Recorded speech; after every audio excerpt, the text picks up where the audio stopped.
الذين آمنوا وتطمئن قلوبهم الذين آمنوا وتطمئن قلوبهم بذكر الله ألا بذكر الله تطمئن القلوب الذين آمنوا وعملوا الصالحات طوبى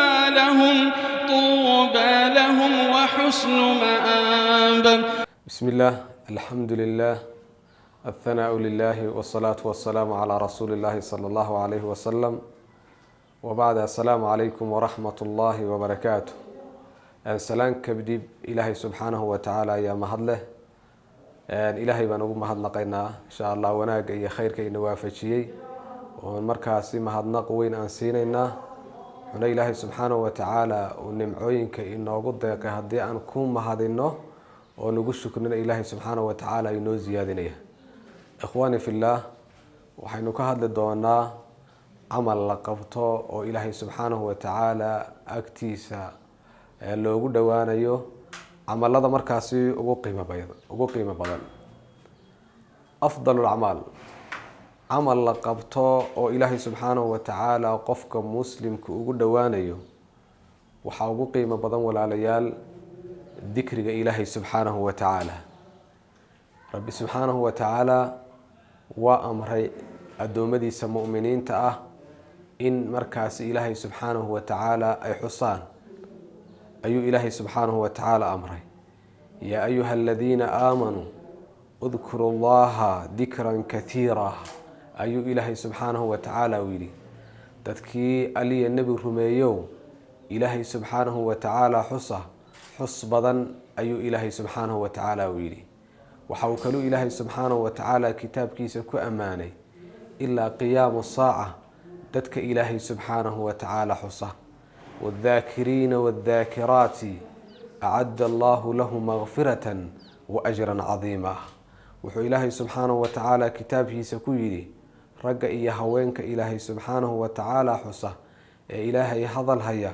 وحو إلهي سبحانه وتعالى الدياريي تنبداف إيا مغفره إيا جنوين أيو إلهي سبحانه وتعالى الدياريي مركا وحي نقواتي ولا ليال إن أن إلهي سبحانه وتعالى أين حسنه وأين وينينه أي إنه واجبه مركزتون إلهي سبحانه وتعالى أن حسنه وأن إلهي أنا هذا الهينه إلهي سبحانه وتعالى محبدي سئية كالقع الكيسة أي إنه هلينا ولا ليال مركا إنه كد ذالنا ذكرك إلهي سبحانه وتعالى ذكرك إلهي سبحانه وتعالى ولا ليال وحيال بدن أي لقد حلا وآدو قيمة بدن waxa ugu weyn xuska ilaahay subhanahu wa ta'ala la xusay ilaahay la hadalhayo inuu ilaahay subhanahu wa ta'ala adoonku ka helayo jannooyinka rabbi subhanahu wa ta'ala inuu adoonku ka helayo dambi dhaaf oo ku helayo walaalayaal. nabiga calayhi salaatu wasalaam waxa uu yiri qulubta dadka bani aadamku way daxalowdaa ayuu rasuulku calayhi salaatu wasalaam yiri. markaasay saxaabadu yiraahdeen nabi allah haddii qulubta dadka bini aadamku ay daxaloobayso maxaa lagu daweeyaa ama lagu maydhaa ama lagu sifeeyaa ay rasuulka calayhi salaatu wasalaam ka yiraahdeen. idan rasuulku calayhi salaatu wasalaam wuxuu yiri waxa lagu maydhaa oo lagu sifeeyaa qulubtu markay daxalowdo dhikriga ilaahay subhanahu wa ta'ala. marka dhikriga ilaahay qalbiga ibni aadamka ayuu noolaynayaa wuxuu noqonayaa qalbigaagu qalbi ku xiriirsan ee baweyne oo markaas ilaahay subhanahu wa ta'ala si toos ah xiriir u leh ayuu noqonayaa walaalayaal. adoonku hadduu ilaahay ku xidhnaadana aakhiriya adduunkaba ee baweyna markaasi baraare iyo barxad ayuu siinay walaalayaal. waxa markaasi ummadihii inaga horeeyay wanaagsanaa ay markaasi martabada ay ku gaareen oo iyagoo adduunka jooga ilaahay subhanahu wa ta'ala oo ugu dambi dhaafay oo loogu ballan qaaday jannada ilaahay subhanahu wa ta'ala waxa ahayd walaalayaal waa dhikriga iyo xuska ilaahay ayay badinayeen walaalayaal. dhikriga ilaahay waxa weeyaan walaalayaal qulubta ayuu dawo u yahay qulubta ayuu xasiloon u yahay. ilaahay subhanahu wa ta'ala waa kitaabkiisa quraanka kulaha ala bi dhikrillahi tatma'innu alqulub. dhikriga ilaahay subhanahu wa ta'ala wuxuu xasiloono siiyaa deganaansho u siiyaa quluubta ayuu siiyaa walaalayaal. qalbiga ayaa u baahan, quluubta ayaa u baahan xuska ilaahay subxaanahu wa tacaala.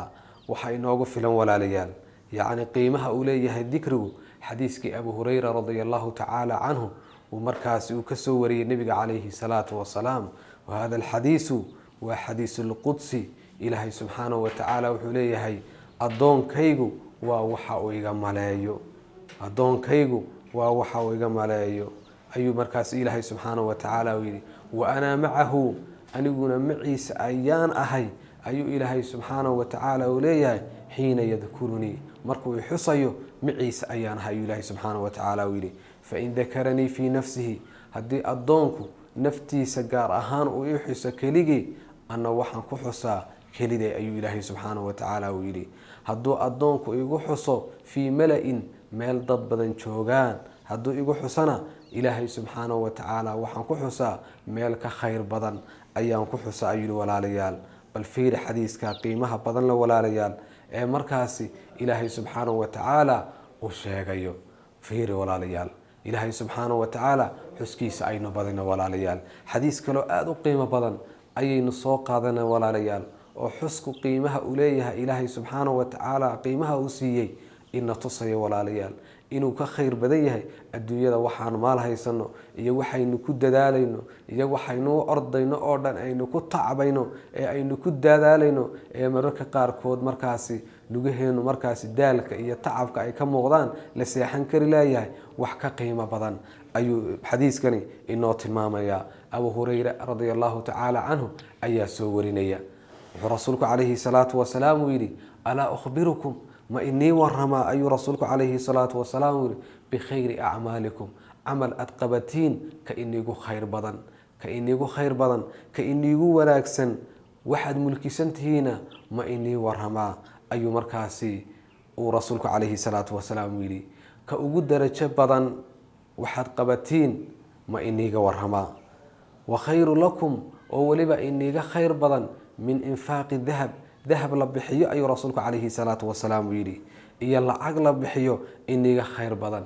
iniga khayr badan ayuu rasuulku calayhi salaatu wasalaam uu yidhi inaad cadow la kulantaan oo kurka ay iniga jaraan ama kurka aad ka jartaan, iniga khayr badan ayuu rasuulku calayhi salaatu wasalaam uu yidhi. saxaabadu way yaabeen xadiiska qiimaha badan leh ee uu rasuulku uu tilmaamayo ayay yaabeen. markaasay ka yidheen balaa yaa rasuul allah, haa rasuul allow noo sheeg khayrka intaa leeg meesha ay ku jirto noo sheeg ayay ka yidhaahdeen rasuulku calayhi salaatu wasalaam.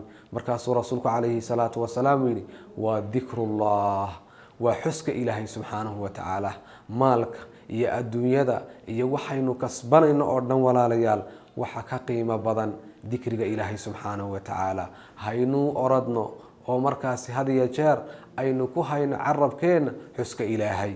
nebiga calayhi salaatu wasalaam nin ayaa u yimiday, markaasuu rasuulku calayhi salaatu wasalaam ka yidhi yaa rasuul allah awsinii, ii dardaaran ayuu nebiga calayhi salaatu wasalaam ka yidhi. nebi allow ii dardaaran. markaasuu rasuulku calayhi salaatu wasalaam ka yidhi laa yazaalu lisaanuka radban bidikri illaah, carabkaagu waa inuu had iyo jeer ku qoyanaado ayuu rasuulku calayhi salaatu wasalaam ka yidhi dikriga ilaahay subxaanahu wa tacaala. waxaa naftayda iyo naftiina markaasi aan xasuusinayaa inuu carabkeenu had iyo jeer ku qoyanaado dikriga ilaahay subxaanahu wa tacaala. wasala allahum calaa sayidina maxamed wacalaa aalihi wasaxbihi wasalam.